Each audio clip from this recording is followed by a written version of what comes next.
My in-laws left me behind on vacation, laughing. 5 years later, my ex showed up at my door. Can you imagine your own family driving away from you, laughing, while your wife screams, "Walk it off"? That was just the beginning. What they didn't know was that their cruel joke had ignited something in me, a quiet rage that would soon expose a years-long deception and lead to the most shocking comeuppance they never saw coming. And 5 years later, when my ex-wife stood on my porch, she finally saw exactly what she had thrown away. I've told this story exactly once before, to my buddy Marco, over cheap beer in a bar neither of us really liked. He just stared at me for a solid 10 seconds after I finished, then said, "Dude, that's not a family. That's a hostage situation." He wasn't wrong. My name's Brad, and that lake house incident happened 5 years ago. I was 31, standing on the shoulder of a two-lane road in northern Michigan, holding a cooler with no cell signal and 1-bar battery, watching their rented Suburban disappear around a curve. My wife, Kelsey, had actually rolled down the window and yelled, "Walk it off," like I was a golden retriever who needed to burn some energy. But I'm getting ahead of myself. Kelsey and I met in college. She was 20, I was 21, and she had this laugh that made you feel like you were the funniest person alive. We got married at 24, which, yeah, I know, young, but I was head over heels for her. And she seemed just as crazy about me. The problem? Neither of us had the life experience to understand that seemed was doing a lot of heavy lifting in that sentence. I grew up with a single mom who worked 2 jobs. I put myself through school doing warehouse work and graduated with a degree in supply chain management. Not glamorous, I'll admit, but I was good at it. By 28, I was making solid money as a logistics coordinator for a regional distributor. I was proud of what I'd built. Nobody handed me anything. Kelsey's family, though, they were different. Not exactly rich, but they definitely lived like they were. Her dad, Don, was retired from some middle management position at a manufacturing company, but he carried himself like he'd personally invented the assembly line. Her mom, Maureen, was the type of woman who organized everything: holidays, vacations, Sunday dinners, and then expected gratitude like she was running a charity. And then there was Tyler, Kelsey's younger brother, 28. Worked at a company owned by Don's golf buddy, drove a car his parents mostly paid for, and yet somehow he still acted like he was the most accomplished person in any room. I tried with them. I really did. For the first few years, I showed up to every dinner, every holiday, every random Tuesday gathering Maureen scheduled. I brought wine, I helped clean up. I'd ask Don about his golf game, and listen to Tyler talk about his fantasy football team, like it was a TED Talk. But it was never enough. Don had this habit of making these little comments. Not outright insults, nothing you could point to and say, "That's over the line." More like paper cuts, you know? He'd ask me what I did for a living, and when I'd explain logistics, he'd nod slowly and say, "So, you move boxes?" Then he'd chuckle and look at Tyler like they were sharing an inside joke. Or he'd bring up how he'd helped Kelsey's cousin's husband get a job at some prestigious firm. Then look at me and say, "You know, if you ever want to do something more professional, just let me know." As if I were bagging groceries. Maureen was subtler, but just as cutting. She'd plan family dinners and forget to tell me the time changed. She'd rearrange seating, so I was always at the end of the table, next to whatever kid was too young to hold a conversation. When Kelsey and I bought our first house, a perfectly nice 3-bedroom in a decent neighborhood, Maureen's only comment was, "Well, it's a nice starter home." We were 26. And Kelsey, here's the thing that took me years to understand. Kelsey wasn't cruel. She wasn't actively scheming against me with her family. She just defaulted to them every single time. If Don made a snide comment about my job, Kelsey would say, "Oh, he's just teasing Brad." If Maureen excluded me, Kelsey would say, "She probably just forgot. Don't make a thing." If Tyler was openly condescending, Kelsey's refrain was always, "That's just how Tyler is." That's just how they became the toxic soundtrack of my marriage. I brought it up multiple times. I wasn't some guy who stuffed everything down until I exploded. I sat Kelsey down calmly and explained how I felt. I used I statements. I gave specific examples. I even suggested couples counseling. And every single time, Kelsey would get this look on her face. Not angry, not dismissive, but genuinely confused, like I was describing a reality she couldn't see. She'd say something like, "I think you're reading too much into it. My family loves you. They didn't love me. They tolerated me because Kelsey had chosen me, and they were quietly waiting for her to unchoose me." That vacation was Don's idea. A week at a lake house up in northern Michigan.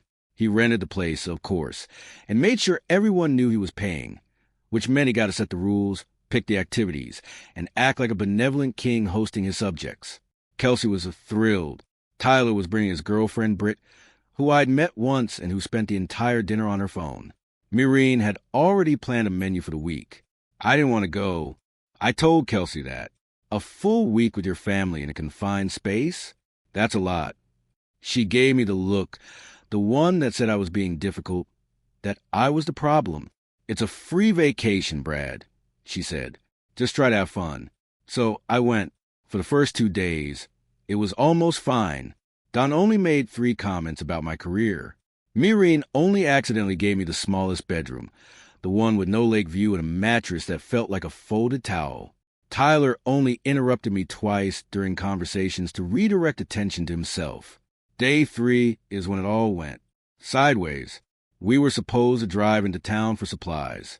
Everyone piled into the Suburban, Don and Maureen up front, Tyler driving, Britt in the middle row, Kelsey beside her. I was walking out of the house, carrying the cooler Maureen had asked me to bring. When I heard the engine start, I picked up my pace. The Suburban started rolling down the gravel driveway. I called out, "Hey, hold on." Tyler looked in the rearview mirror.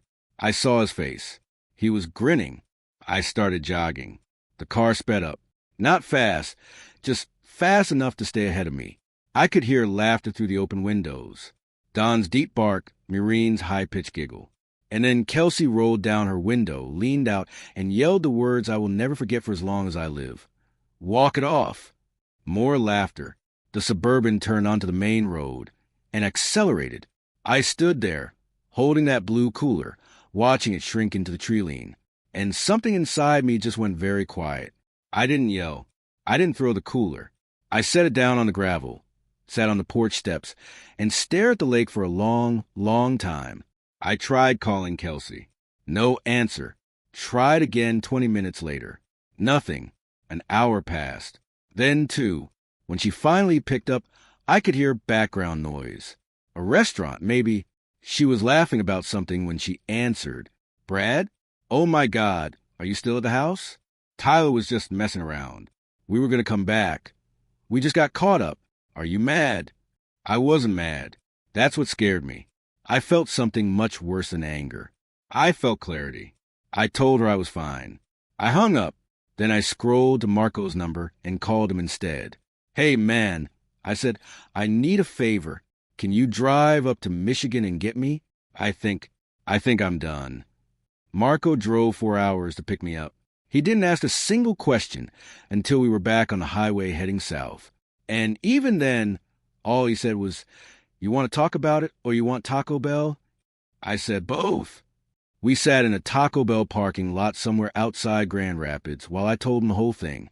He listened, and when I was done, he said something that stuck with me. "Brad, the problem isn't that they're awful.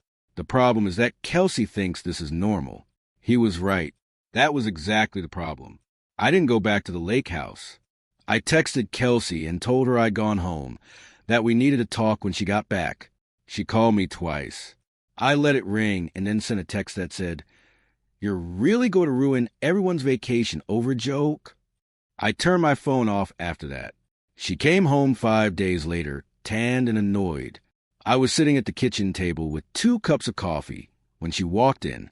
She dropped her bag in the hallway, looked at me, and immediately went on the offensive. "Before you start, I want you to know that you completely embarrassed me in front of my family." I had to explain why my husband left in the middle of a trip. "I didn't leave in the middle of a trip," I said, my voice calm but firm. "Your brother drove off without me, and you laughed about it. It was a joke, Brad." "Kelsey, I was stranded for 2 hours on a road with no signal." She crossed her arms. "Tyler said, He was going to loop back around. You just overreacted before he could. He didn't loop back. You didn't answer your phone. You were at a restaurant. We grabbed lunch. We were coming back. 2 hours later. She stared at me, and I could see her doing the thing she always did, recalculating the story in her head. So her family came out clean, rearranging the facts until the only possible conclusion was that I was the problem. I'd watched her do it 100 times. This time, though, I watched it with a strange attachment instead of frustration. And that difference, believe me, mattered more than I can explain. I want a divorce, I said. The room went completely still. Kelsey's arms uncrossed. Her mouth opened slightly, then closed, then opened again. You what? I want a divorce. Brad, that's not... You can't just... Over a joke. It's not a joke. It was never a joke. And I've told you that so many times that I've run out of ways to say it. She started crying. Not dramatically. Just tears rolling quietly while she stood in the hallway with her suitcase at her feet. Part of me, the old Brad, wanted to walk over and hold her. But the part of me that sat on those porch steps for 2 hours, abandoned, while my wife's family laughed, that part stayed exactly where it was. Can we at least talk about this? She whispered. We've been talking about this for 3 years, Kelsey. You just haven't been listening. She moved into the guest room that night. Over the next week, she cycled through every stage, crying, bargaining, anger, guilt-tripping, and finally, the one I've been waiting for, calling her parents. I was in the kitchen making dinner. When I heard her on the phone, in the guest room, the walls in our house were thin. She wasn't even trying to be quiet. He's serious, Mom. He actually said the word divorce, she wailed. I know, but no, I'm not going to tell him that. Mom, he's not bluffing this time. Then Maureen's voice, tinny through the speakerphone, but perfectly clear. Sweetheart, let him cool down. He's not going to leave. Where would he even go? He doesn't have anyone. That one landed. Hard, I'll admit it, but it also confirmed what I'd always known. They didn't see me as a person. They saw me as furniture that Kelsey had unfortunately become attached to. I found a divorce attorney named Sandra Park through a referral from a co-worker. She was calm, thorough, and didn't waste time on feelings. Our first meeting was all business. Assets, debts, property, the house. That's where everything changed. Sandra asked me to bring all my mortgage documents. I brought everything I had, the original purchase agreement, closing docs, payment records. She spread them across her desk and started going through them page by page while I sat there, drinking bad coffee from a foam cup. About 20 minutes in, she stopped, picked up a document, looked at it, then looked at me. Brad, did you have a cosign on your mortgage? No. I said, a knot forming in my stomach. We qualified on our own. She turned the paper around and slid it across the desk. It was a guarantor addendum, a supplementary document attached to mortgage, filed with a lender, listing an additional guarantor on the loan. The name on the signature line was Donald Wan, Kelsey's father. I stared at it. I've never seen this document before. My name's not on it. No, it's not, Sandra confirmed. But it was submitted with your closing package. How is that possible? I was at the closing. I signed everything. Sandra leaned back in her chair. This addendum wasn't part of the standard package you would have reviewed at the table. It's a supplementary guarantor form. It could have been submitted directly to the lender by someone with access to the file, your real estate agent perhaps, or someone at the title company. My head was spinning. Why would Don co-sign our mortgage without telling me? Sandra looked at me for a long moment. Control. If he's a guarantor, he has a financial stake in the property. In some circumstances, that gives him standing to influence decisions about the house. Refinancing, selling, modifications to the loan. It wouldn't give him ownership, but it creates leverage. Can he do that without my knowledge? Not legally, no. If you didn't consent and you weren't informed, this could constitute fraud. I sat there in Sandra's office, holding a piece of paper with my father-in-law's signature on a document I'd never seen, attached to a mortgage I'd been paying by myself for 6 years. And I thought about every single time Don had made a comment about our starter home. Every time he'd said, you know, that house is really more than you two need. Every time Irene had suggested they downsize and move closer to them, they weren't making conversation. They were circling the property. Sandra, I said, my voice barely a whisper, what do I do with this? She took the document back and placed it neatly in my file. For now, nothing. You don't let anyone know you found this. We investigate it quietly, verify the signature, check the chain of filing, and build a complete picture before we make any moves. She looked at me over the top of her glasses. They don't know you know, do they? No, I said, a grim satisfaction settling in my gut. They think I'm going to roll over. Sandra almost smiled. Good. Let's keep it that way. The next 3 months were the strangest performance of my life. I went to work. I came home. I ate dinner in the same house as Kelsey, who had moved back into the master bedroom after I voluntarily took the guest room. I was polite. I was calm. I asked about her day. I nodded when she talked. And every Tuesday and Thursday evening, I drove to Sandra Park's office, and we quietly took apart 7 years of my marriage like mechanics disassembling an engine. Here's what we found. The guarantor addendum had been filed with the lender 3 days after our closing date, not during the closing. This meant someone had submitted it separately, outside the standard process.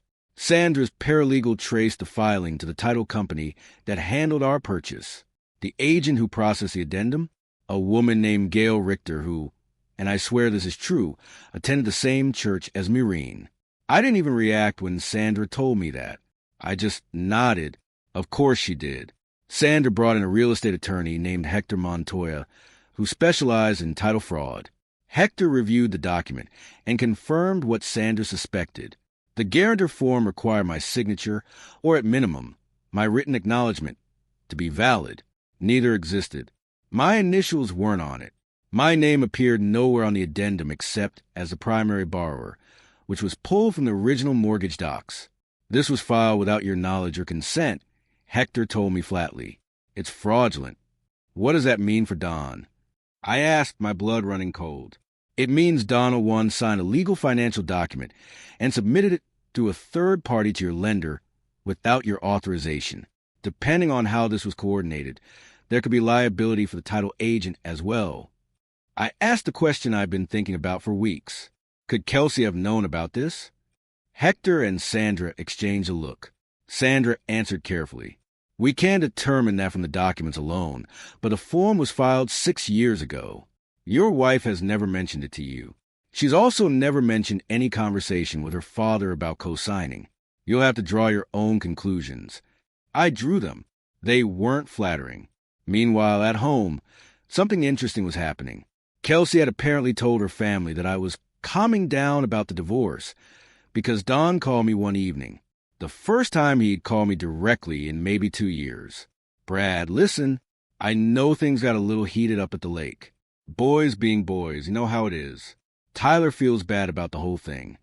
Tyler feels bad, I repeated, a dangerous calm in my voice. Sure he does. He told me so. We're family, Brad. Families goof around.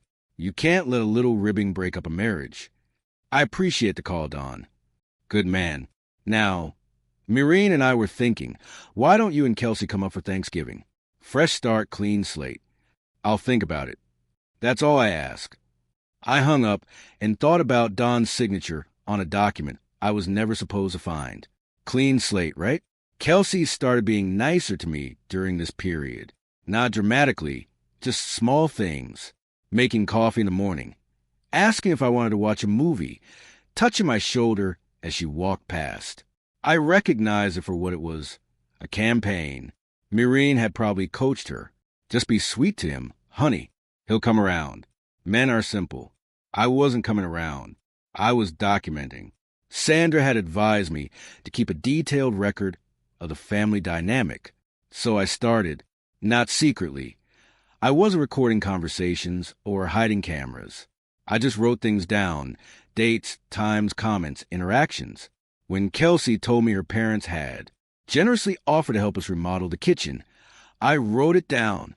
When Tyler texted me for the first time ever to invite me to a football watch party, I wrote it down. When Mireen called to suggest they help with our little house, I wrote it down and noted her exact words. Every interaction was soaked in this assumption that I was going to stay, that the divorce talk was a phase, that Brad would settle down and resume his position as the family's punching bag. They weren't panicking. They weren't negotiating. They were patiently waiting for me to fall back in line. The only person who seemed even slightly worried was Kelsey. One night, about 2 months after the lake house incident, she came into the guest room and sat on the edge of the bed. "Brad," she said softly, "are we okay?" "We're fine," I said, not looking up from the book I was reading about refinancing. "You've been really quiet lately. I've had a lot on my mind." She was silent for a minute. "My mom thinks you're depressed." I almost laughed. "Your mom thinks I'm depressed?" She said men sometimes get like this in their 30s, like a midlife thing. "Kelsey, I'm 31. I'm just telling you what she said. Tell your mom I'm fine." She hesitated in the doorway. "Brad, I don't want a divorce. I love you. I know my family can be a lot, but they mean well. They really do." I looked at her, and for a second, I saw the girl I'd fallen in love with in college, the one with the laugh. And I felt genuinely sad, because I think she believed what she was saying. She genuinely thought her family meant well. She'd grown up inside that reality and never developed the ability to see it from the outside. "Good night, Kelsey," I said. She left.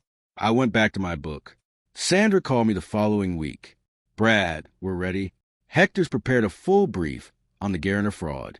We have the filing records, the signature analysis, and the connection to the title agent. We also have your mortgage payment history, showing you've made every payment independently for 6 years, completely unaware of the cosign. What's the next step?" I filed the divorce petition. Simultaneously, Hector files a formal complaint with the title company and sends a demand letter to Donald Want's attorney. "Don has an attorney?" I asked, surprised. "Everyone who retires with assets has an attorney," Sandra said dryly. "His name's on public record from a property dispute 3 years ago." I sat with that for a minute. "Sandra, is there any scenario where Don comes out of this without consequences? If he cooperates fully, acknowledges the unauthorized filing, and agrees to have the addendum voided, then yes, he could avoid criminal referral.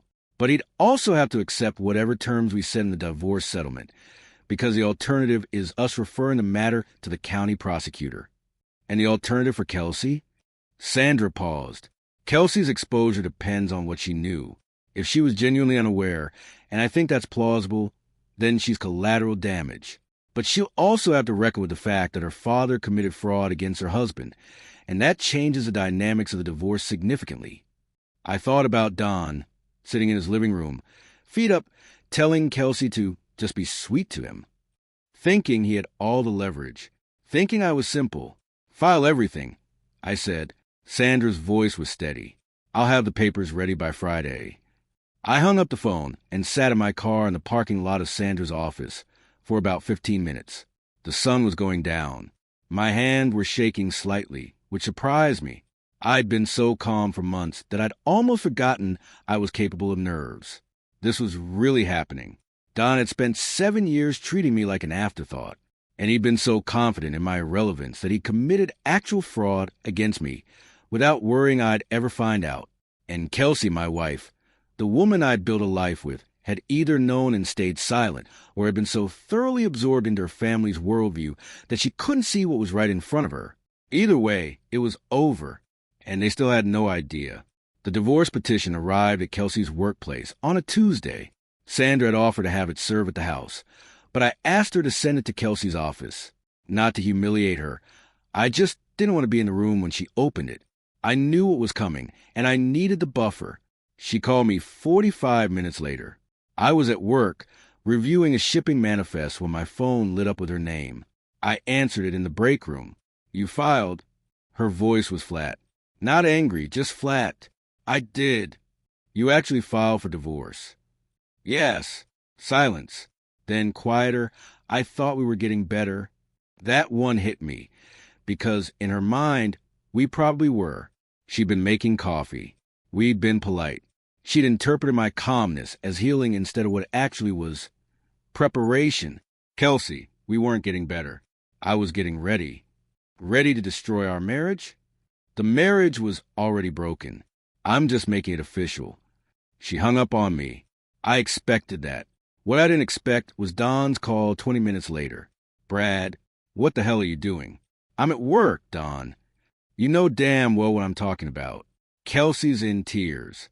Maureen's beside herself. You filed divorce papers after everything we've done for you. I let that last sentence hang in the air for a moment. Everything they'd done for me. I wanted to ask them if everything included fraudulently co-signing my mortgage, but Sandra's voice was in my head. Let the attorneys handle it. So I just said, this is between me and Kelsey, Don. Like hell it is. She's my daughter. You want to throw away a perfectly good marriage because your feelings got hurt at a lake house? Grow up. I appreciate your perspective. Don't give me that corporate crap. You listen to me. You walk this back, or I swear to God. Or you'll what, Don? He went quiet. It was maybe the first time I'd ever pushed back on him directly, and he didn't have a script for it. We'll see how this plays out, he said, and hung up. Yeah, we would. Hector's demand letter arrived at Don's attorney's office on Thursday, 2 days after the divorce petition. The timing was deliberate. Sandra wanted Don to spend 48 hours feeling righteous and angry about the divorce before the second shoe dropped.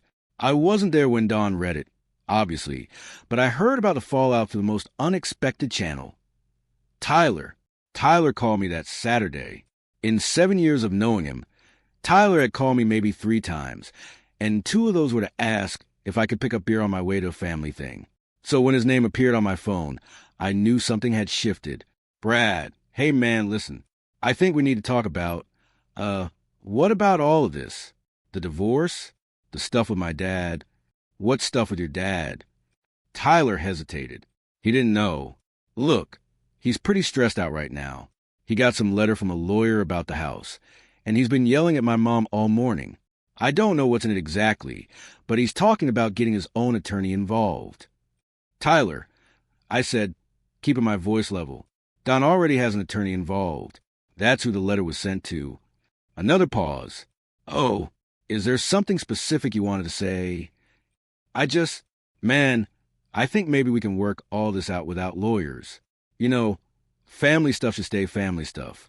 Tyler, I said, a cold edge entered my voice. Was it family stuff when you drove off and left me on the side of the road? Come on, I was just messing around. You know that. I don't actually, but that's not really what this is about anymore. What's it about then? You'll find out. I could have said more. I could have told him everything. The guarantor form, the fraud, the title agent who went to his mother's church. But Tyler wasn't calling to help me. Tyler was calling because Don had sent him, the golden child, deployed to smooth things over before the parents had to get their hands dirty. It was the same family playbook they'd always used. Send Tyler to charm. Send Maureen to guilt. Send Don to intimidate. They just didn't realize the playbook didn't work on me anymore. Over the next 2 weeks, the situation accelerated in ways I don't think Don anticipated. Hector's letter had outlined the fraudulent guarantor addendum in detail. The unauthorized filing, the post-closing submission, the lack of my consent or signature, and a connection to the title agent. It didn't threaten criminal charges explicitly. It didn't have to. The letter simply stated that we were reserving all available legal remedies and invited Don's attorney to discuss the resolution. Don's attorney, a guy named Patterson, responded with what Sandra described as a very nervous phone call. Patterson had apparently reviewed the documents Don provided and discovered that Don's story didn't quite add up. Don had told Patterson he'd co-signed as a favor, at Kelsey's request, to help the young couple qualify. But the mortgage records showed that Kelsey and I had qualified independently. Our income was sufficient, our credit was strong, and the lender had approved us without any guarantor. The co-sign wasn't necessary. It served no legitimate financial purpose.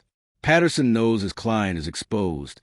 Sandra told me during our Wednesday meeting, he's not going to tell Don to fight this. He's going to tell Don to settle. And if Don doesn't listen, then we refer it to the county prosecutor and let them decide whether to pursue forgery charges. Don's call. I thought about that. A year ago, I would have felt guilty about putting a man in his 60s at risk of criminal prosecution.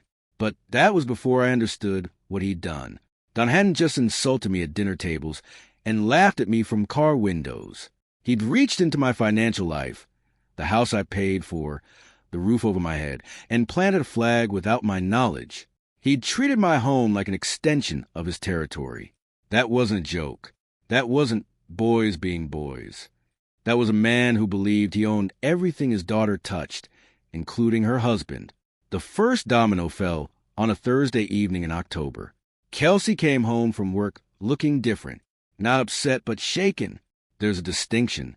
Upset is emotional, reactive. Shaken is when the ground you were standing on turns out to be less solid than you thought. She set her bag down slowly. She looked at me like she was seeing me for the first time, and not in a romantic way. More like she was recalculating who I was and what I was capable of. "My dad called me today," she said. "Okay." "He told me about the letter from your lawyer, about the mortgage." I didn't say anything. I just waited. "Brad, did my dad really co-sign our house without telling you?" "Yes." "How long have you known?" "A few months." She stared at me. "You've known for months, and you didn't tell me? Would you have believed me?"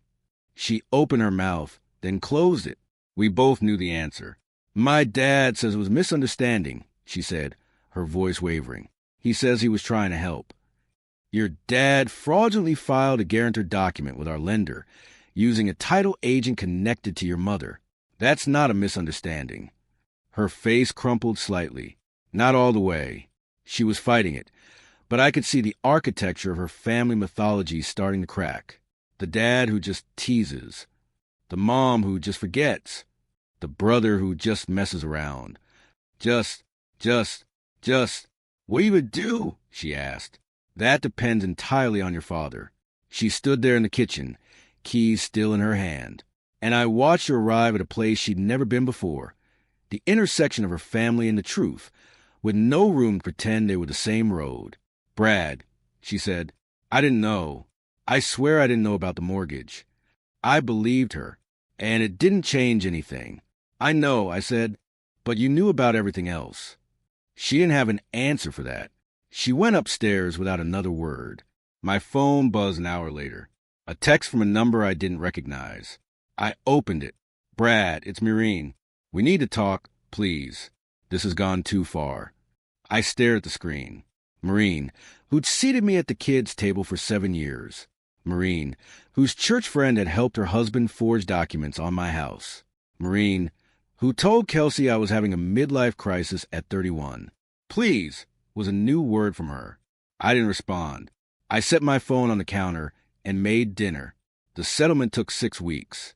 Patterson, Don's attorney, came to the table faster than Sandra expected. Turns out Don had a couple of other skeletons in his closet. Nothing criminal, but enough financial gray areas that Patterson strongly advised him not to let this thing go to discovery, let alone prosecution. A man who forges mortgage documents probably has a pattern, and Don's pattern apparently included some creative accounting on a rental property he and Maureen owned, and a couple of insurance claims that wouldn't look great under a microscope. Don didn't come to the mediation. Patterson represented him. Sandra represented me. Kelsey had her own attorney, a woman named Laura Chin, who Kelsey had found independently, which honestly surprised me. It was maybe the first decision I'd seen Kelsey make without consulting her parents. Here's what we agreed to. The guarantor addendum was formally voided. Don signed an acknowledgement that the filing was unauthorized, which went into the title company's records. Gail Richter, the title agent, was reported to the state licensing board by the title company itself once they realized the liability exposure. I didn't have to lift a finger on that one. The company threw her under the bus to protect themselves. I kept the house, full ownership, no dispute. Don had zero claim, and more importantly, zero leverage. The mortgage was refinanced solely in my name, which it functionally had been all along. I just never known there was a phantom cosigner lurking in the paperwork. The divorce itself was straightforward after the fraud issue was resolved. Kelsey didn't contest it. I think Laura Chin sat her down and explained very clearly that fighting a divorce against a husband whose father-in-law had committed fraud against him was not a winning strategy.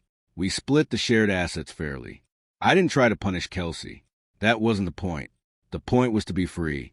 The day Kelsey signed the papers, she asked to talk to me in the hallway outside the attorney's conference room. Laura Chin gave her a look, but Kelsey shook her head and said, "I just need a minute." We stood in a beige hallway with industrial carpet and fluorescent lighting. Very romantic. "I'm sorry," she said. "For what, specifically?" She looked at me, and I could tell she wanted to say everything, but she didn't. Instead, she said, "For not hearing you. You told me so many times, and I couldn't see it. I didn't want to see it. I know my dad he's not a bad person, Brad. Kelsey." I cut her off gently. "Your dad forged documents on my house. You can love him and still acknowledge that. But I'm not going to stand here and listen to you minimize it. Not anymore." She nodded. Her eyes were wet, but she didn't cry. "Fair enough. For what it's worth," I said, "I hope you figured out. I really do." She gave me a small smile. "You were always too nice for us." "I wasn't too nice." I corrected her. "You just mistook patience for weakness." She didn't have a response to that. We shook hands, which felt weird and appropriate at the same time, and I walked out of that building and sat in my car and breathed for 5 minutes straight. That was 5 years ago. I'm 37 now. I stayed in the house, my house, for another year after the divorce, then sold it for a decent profit and moved to a different part of the city. Fresh start, new neighborhood, no ghosts in the hallways. Work-wise, I got promoted twice. I'm a regional operations director now, managing a team of 12. Turns out, when you're not spending all your emotional energy navigating a hostile family system, you have a lot left over for actually building something. I met Naomi 3 years ago at a community cleanup event in the park near my new place. She was organizing volunteers, wearing muddy boots and a faded university sweatshirt, and she handed me a trash bag and said, "You look like you can handle the creek bed." I said, "Is that a compliment?" She said, "It's an assignment." I was hooked. Naomi is a veterinarian. She runs a small practice on the east side. She's kind in a way that doesn't require performance. She doesn't make a show of being caring. She just is. She calls me on my stuff when I'm being avoidant, and she does it without making me feel small. The first time I told her about Kelsey's family, she listened to the whole thing and then said, "So, they were just garden variety bullies with good table manners." That's Naomi. We moved in together last year. It's good. It's really good. The kind of good where you don't realize how bad things were until you experience what normal actually looks like. I didn't stay in contact with Kelsey after the divorce. No animosity, I just didn't see the point. I heard through mutual acquaintances that she'd moved back in with her parents for a while, which told me everything I needed to know about how much had not changed. Marco told me Tyler got let go from his cushy job about 2 years back. Apparently, Don's golf buddy sold the company, and the new owners weren't interested in carrying passengers. I felt nothing about that, which I think means I'm actually over it. Don and Maureen? I never heard from them again. I assumed that chapter was completely closed. It wasn't. 3 months ago, on a Saturday morning, someone knocked on my front door. Naomi and I were making breakfast. She was scrambling eggs. I was burning toast, which is the extent of my culinary contribution. I wiped my hands on a towel and went to the door. I opened it, and Kelsey was standing on my porch. She looked different. Older, obviously, but also smaller somehow. Not physically, just less certain. She was holding her purse strap with both hands, and she had this expression I'd never seen on her before. It took me a second to place it. She was nervous. "Brad." "Hi, Kelsey. I know I should have called. I got your address from." She stopped. "I just wanted to talk to you. I need to tell you something." Before I could respond, Naomi appeared behind me in the hallway. "Hey, babe, who's..." She stopped when she saw Kelsey. Naomi had seen photos. She knew. Kelsey looked at Naomi, then at me, then back at Naomi. Something crossed her face. Not jealousy, exactly. More like recognition. The recognition that life had continued without her, that I had built something real, and that she was now a visitor in a world that no longer included her. Hi, Naomi said, her voice neutral and steady. I'm Naomi. Kelsey, she said. I know who you are, Naomi said. Not unkind, just clear. I stepped onto the porch and half closed the door behind me. What did you need to tell me? Kelsey took a breath. My dad had a heart episode last year. He's fine now, but it scared him. He's been doing this thing where he makes amends, I guess, going through his life and apologizing to people he's wronged. She paused. He wanted me to tell you he's sorry about the mortgage, about all of it. I leaned against the porch railing. He sent you to deliver that. He's too proud to come himself. But I volunteered because I had my own things to say. She looked at her hands. I've been in therapy for 2 years. Individual, not the couple's kind. Just working through things. My therapist helped me understand what you were trying to tell me for 7 years, which was that my family isn't normal, that the way they treated you is abusive, and I enabled it because acknowledging it would have meant confronting everything I've been raised to believe. She looked up. You deserve better, Brad. I should have fought for you instead of fighting for them. I stood there on my own porch, 5 years removed from the worst period of my life, and I felt something I hadn't expected. Not anger, not satisfaction. Something closer to relief. Like a door that had been stuck for years had finally swung shut all the way, with a clean click. Thank you for saying that, I said. I mean it. Are you happy? I glanced back at the door. Through the frosted glass, I could see Naomi moving around in the kitchen. Yeah, I said. I really am. Kelsey nodded. Her eyes were shiny, but she held it together. Good. I'm glad. She took a step back. I won't bother you again. You're not bothering me, Kelsey. She managed a small smile. You were always better at this than me. At what? Being kind when you don't have to be. She left. I watched her walk to her car, and she gave me a small wave before pulling away. I stood on the porch for another minute, feeling the morning air, listening to the neighborhood waking up around me. Then I went back inside. Naomi was plating the eggs. She looked up at me. You okay? Yeah, I'm good. Good. Your toast is beyond saving, by the way. I laughed. I sat down at my kitchen table in my house, across from a woman who saw me clearly and chose me anyway. And I ate my burnt toast and her perfect eggs, and felt something I'd spent a decade chasing. Peace. The real kind. The kind you can't fake and nobody can take from you. I earned it. Have you ever faced a situation where you had to stand up to family, even if it meant tearing your life apart to rebuild it? Or perhaps you realized a relationship wasn't what you thought it was, and found peace on the other side? Share your stories and thoughts in the comments below. I'd really love to hear them.